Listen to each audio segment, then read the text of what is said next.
Hello, ngayon nga ang aking first day sa home credit.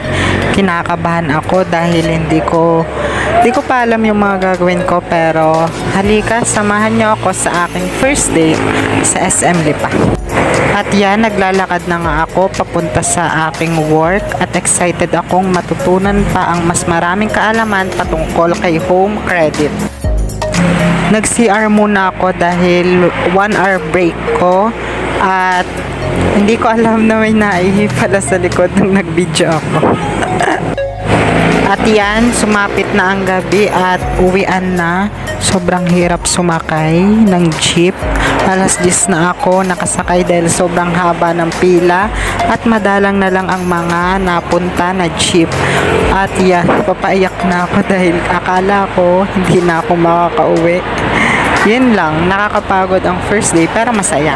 Ngayong